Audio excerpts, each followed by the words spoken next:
Hello and welcome to the Difference Makers. Today's program is a matter of great concern. It's called Saving Another Female Enlistee. Did you know that female veterans are facing a battlefield of a different kind? They're actually the fastest growing segment of the homeless population. That's a crime that doesn't have to be that way. And there's someone who is actually addressing that situation right now. You're going to be meeting Catrina Howard, our guest, in just a moment. But first, an introduction.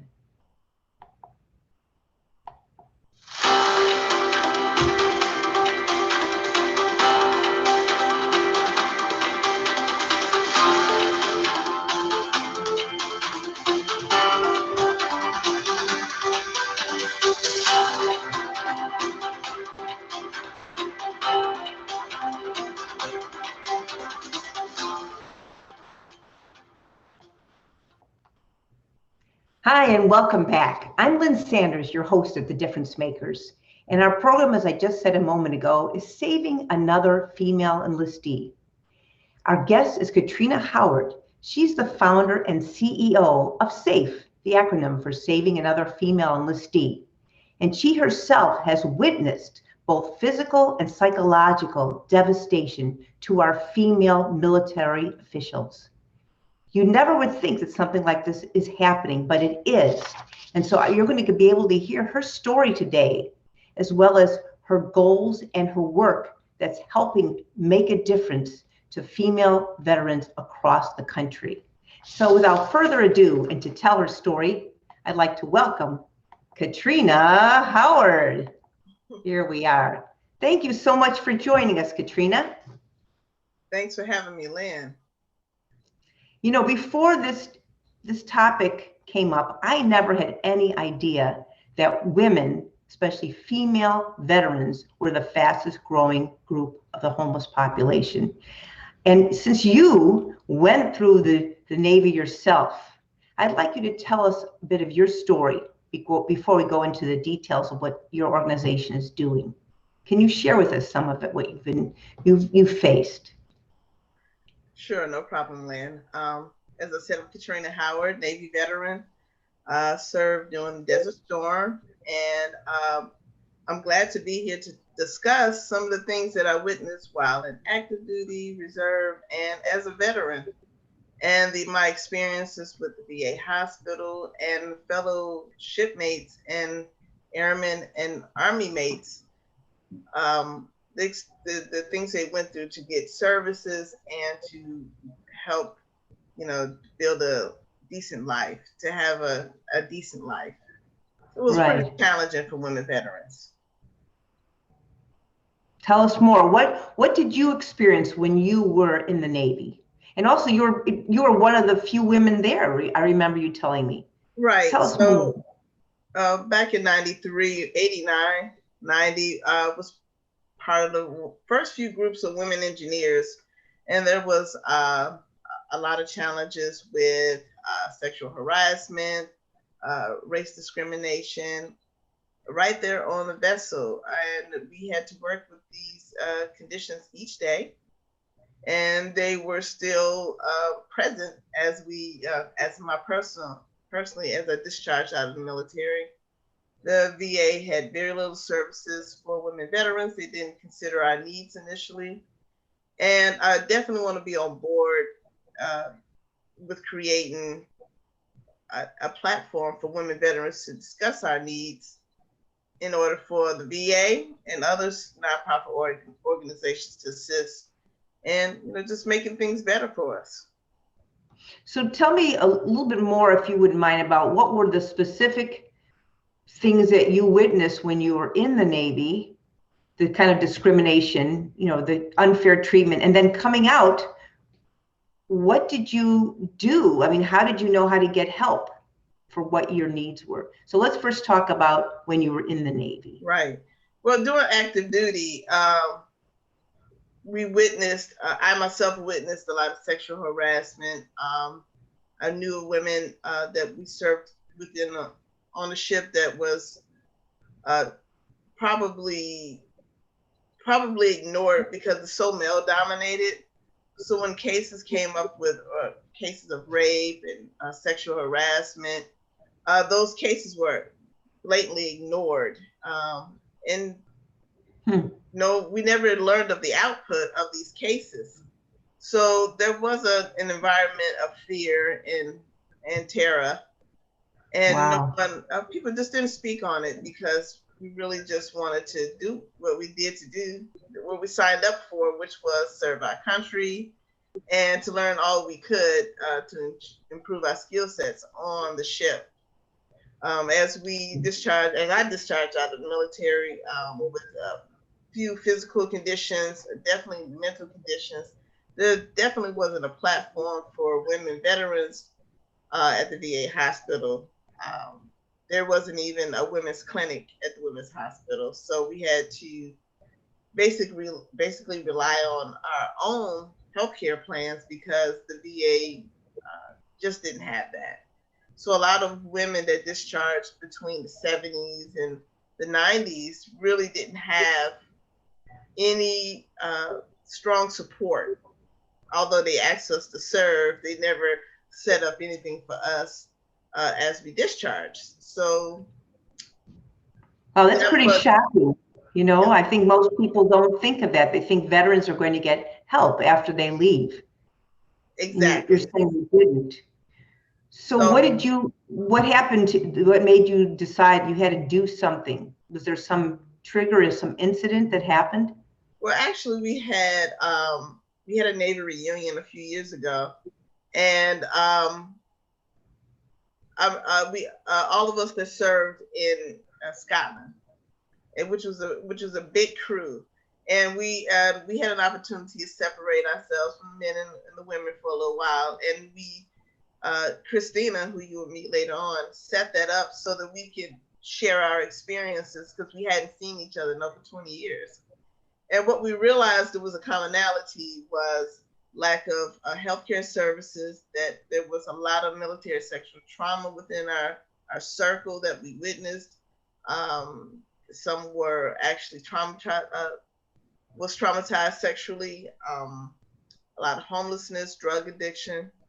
And we never knew there was a commonality. It was that meeting, it was about 25 of us, that in that meeting we realized that each and every one of us, if we weren't personally witnessed military sexual trauma, the veteran was sexually traumatized. So we decided that at some point that we should at least start creating a plan to address this. And that's what I was kind of voted upon to do without any experience, but we did it anyway. So what are the goals? So you decided, when did you decide to do this, and what are the goals of your organization? Tell us more about Saving Another Female Enlistee. So I'm gonna piggyback off that last part. In that meeting with us lady veterans that served together, we learned that there was opportunities out there to help with mental conditions, PTSD, homelessness conditions. We found out that there were other nonprofits that were actually doing this, and that was assisting women throughout the United States. Oh. So, but they were so small, and they weren't very supported by the VA at the time. Things are getting better, but they're not right. They're not where we need them to be. So what we're doing now, we'd like to collaborate with other nonprofit organizations to serve the unique needs of women veterans. Women veterans are still head of household. They're still taking care of their parents while raising their children and grandchildren. And there's just not enough resources that the VA can provide to support the unique need of women veterans. That's why it's important for us to collaborate with other nonprofits or for-profit organizations that are meeting the needs of women and women veterans in our communities. Right. So what I hear you saying is that there are these other small groups of nonprofits, but there's not one centralized area where female veterans could go where they know they can get to know about the resources. Is that what you're saying? Exactly. To make it easy for them. In Right. fact, you mentioned there's so many different problems. So you're addressing both the mental and physical, psychological concerns of women veterans who haven't found that resource before, or in just small areas, right? Right, exactly. I mean, we would like to be a directory of sources, of resources to help us help ourselves, to save another female enlistee, to not leave another sister behind, and not neglecting from our brothers. But we're not, because the ratio is so great that a lot of funding just runs out because of that ratio. So when a female veteran comes on site for help, in a lot of instances, funding have been depleted, or they haven't been included in their budget. And I know this gives us an opportunity to revisit our grants, and these other nonprofit organizations can include us when they propose these grants. Right. So you need to be able to get more resources. Tell us more about what your goals are as an organization. You said you want to be able to be a directory of sorts to bring everything together. So could you be more specific about the needs as well as what your needs are to grow your organization? Because I think I want to give you a lot of credit that you came from an engineering background, and then, right? And then you decided you want to help women veterans without having had any kind of experience, but you have been putting it all together so you can help save lives. That is so admirable. I appreciate, and many people appreciate that. So tell us more about what are the needs of the female veterans and what your needs are. Starting with the female veterans, we definitely need to be included with in our communities as our communities develop. This may include programs for our seniors, our elders that we're taking care of, and assist us with our own families and our own mental needs and physical needs. And that would involve being a part of, in my vision, is the community development plan. A lot of things that the veterans have can benefit the community, such as housing and grants to start companies and businesses on their own. For SAFE, we need sponsorships, we need donors, we need collaborations, we need partners. We want to partner with everyone. We want to understand that we're out here, and you understand that we want to be part of the plan of improving our communities by using our veteran benefits and our talents and skills. Sounds like you've got a lot of pieces that you want to bring out for female veterans. Are there any specific priorities? If you could have a wish list right now, what would be your top priorities for you to grow your company and help more women veterans? Right. My biggest wish right now is to find my sisters. That's going to be improving our software and operation plans and marketing plans to locate our sisters in places that they're not personally visible. A lot of people are not on social media, but a lot of people are, and hopefully they'll see this message and know that we're looking for them, so that we can connect them to the services that they that they earned and they deserve. I love that. So calling all sisters, is that what we're doing now? Sisters, both Navy and Army, any sisters, right? Right. Any Army, background, race, Navy, religion, Air color, Force. doesn't matter. Right. We Marines, want them to find you.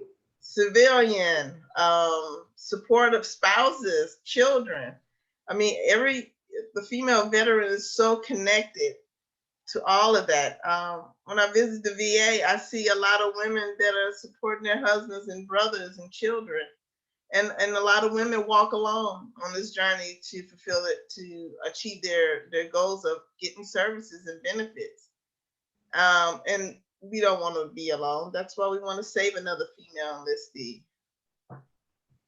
Yeah, you're talking about saving lives, both psychological is also the same as physical. I know, I'm sure you know that the inner affects the outer. So if someone is psychologically feeling hurt or damaged, it's going to affect them physically. It will show up. Sure, you've may have come across that in your time, right? Yes, and women veterans just have I personally believe we should have a more holistic approach because Yeah. we are the mother of the nation, and we have served, and we are supporters, and we are head of the household. And I think that we should be included in urban developments and new ideas and skill sets. And we're so qualified and underutilized. And I think we will make a big difference in our communities and help other families. So tell us what are some of the things you're doing now, and then we're going to show your website screen so everyone can find you. Even though you've been understaffed and you're working day and night to get this working and bringing these chapters to other locations, tell us where the locations are right now and what you are able to do at this point. So currently we're located in Chicago. We just recently opened a chapter in Georgia, in the Atlanta area. And we're looking to collaborate with other nonprofits in the areas so that we can begin our process of starting a new way of thinking, including everyone. There's no competition. Everybody should be working together. Right. And what are the ways that you can help people right now, Catrina? What are some of the things that have happened that you've been able to help women veterans? Things that have happened. I've actually had nonprofit organizations reach out to me and say they are willing to be on board. They are willing to help any veteran that we send their way. They want to be part of the plan. So we just want to have that relationship with all nonprofits in our area. So we met with a team in Georgia that wants us to help with the COVID experience and testing. We've met people here in Chicago who want to help with sharing our stories and blogging, just to make it more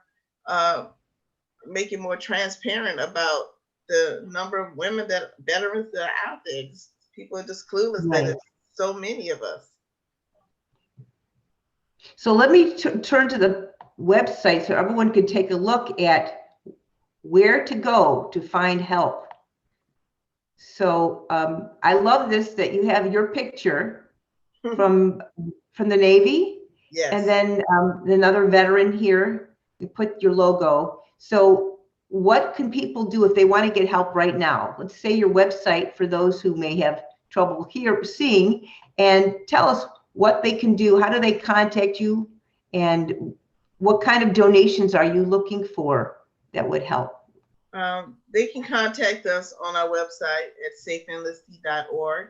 They can also visit us on our Facebook website, which is SAFE, which is also located on the website. And we can definitely be in a position to talk about collaborations, type of donations, sponsorship that they want to be included in or considered for. Great. I'm going to come back into the screen. So Catrina Howard, this is a woman that everyone needs to know, whether you're a veteran or not a veteran. We appreciate veterans for caring for our country and saving our country. So I salute you, Catrina, for all you do. And I'm willing to help. And I know there are lots of people out there who can help you. So go to, I'm going to reinforce what Catrina just said, go to SafeEnlistee.org, contact Catrina. If you're able to make a donation, I know she would appreciate it. And as you said, you need people on your team. So whether it's your marketing team, your tech team, yes, your financial support, right? Your Anything? Voice. Yes, your voice. It's a lot of blogging out here. I mean, a lot of folks are working from home, and and people are present. So I would like to take advantage of this window that we have at this moment. That's right. So if you were to say one last parting remark, Catrina, that you want people to remember, what would you let them know? Remember that we have served. Yeah, we have served. Yeah, she has served. And I'm going to say, add to that, and now it's time for us to serve you, right? Yes. I'm going to add on to your, you have served, we have served, and now we need to serve back. So anyone listening, also, if you know people who can help, please refer them to Catrina. You may know someone who would be interested or be open to volunteering. I'd highly recommend it. Thank you so much. This has been a really important interview, and I think everyone needs to know about a Safe Enlistee, safeenlistee.org, so that we can help more female veterans not only survive, but I would say thrive in our world. Yeah. Thank you, Lynn. Thank you so much for being on my side. Always. Thank you, Catrina. Bye-bye.